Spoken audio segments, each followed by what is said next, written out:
BJP की MLA highway तारे अखोई ममिंग पनबा फाव इकाइदा is a betrayer to our party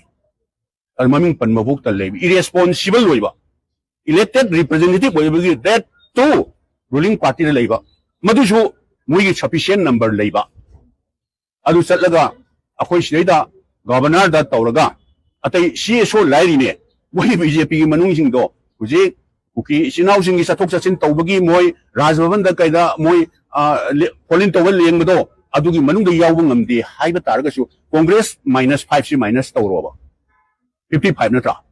अदो कुकी सिनाउ सिंगी हुजिक लाकपदा खितंग नुंगाइति हाइगसु 45 नत्राबा 45 तो हानसु कन तौगा राजभवन दा ओंता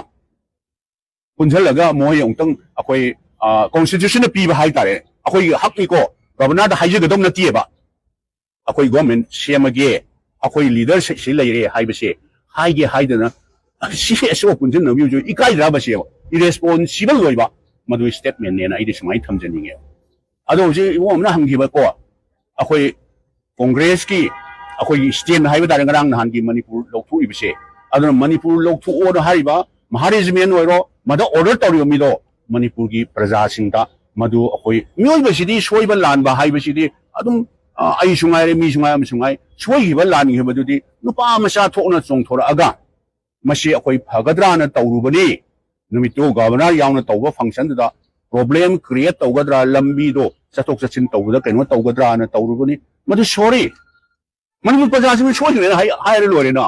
अदुदी नतदना हुजु फाव तुमिने लेरगा चेमगा ए आदा लाउ दिल्ली दा लाउ अदा लाउ हाय खरा लेरगा तुम तुमिन लेजगिने ना हाइबसे आइदी कांग्रेस पार्टी की दी कोई प्रेसिडेंट लेरे सीनियर मेंबर मयाम से लेबिरे कांग्रेस पार्टी की दी करिगुंबा एट ऑल नेसेसरी मोय सुम लोसल लगा सुम तौगि तारगा देबा अखोई दी अतई कॉन्स्टिट्यूशन पीबा अखोई दा राइट हाइबा तारे कनानो सिदैदा ऑर्डर तौरिसे कनानो हाइबसे पीआईएल मा कोर्ट तौता दि लोट प यारोइदना यागदो आरटीआई में तब कंदा कनानो ऑर्डर तौजि लोट प यागद्राबा महारेजमेंट दुदी आइदी साउ साउतेबा मोइदी ड्यूटी तौबा लापने मोइदी कनागो में कंपिटेंट अथॉरिटी की ऑर्डर में याउदना मोइ सु तौ तौरोय हाइबसे this is my firm belief रिंबा कांग्रेस की दी मणिपुर काइबा यारोय मणिपुर की टेरिटोरियल इंटीग्रिटी काइबा यारोय मसिदैदा मणिपुर मनुंगा इंडिया की मैप मनुंगा मणिपुर की मैप मनुंगा मणिपुर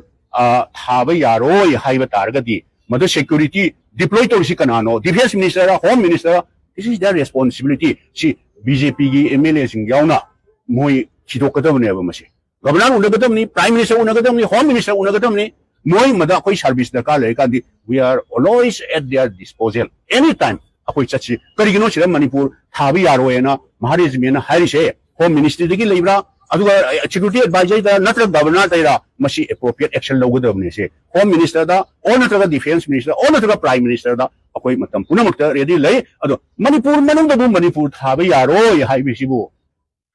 सी लोइगद्राबा सेबो अदुना मसिदरी कांग्रेस की स्टैंड हाइ अखोइना हाइजिसिनी मणिपुर के अपुनबा टेरिटोरियल इंटीग्रिटी दा एनी टाइप ऑफ सिंगनबा अखोइ सुगा यारोय मणिपुर थाबी यारोय हाइबिसे मसी लोइरबना मोइ सुम लोतना सुम लैबा तारगदी दरकार लागदी आइन की मतेंग लौरप याय हाइबिसे आई सुमाइना तेंतंग थमजबन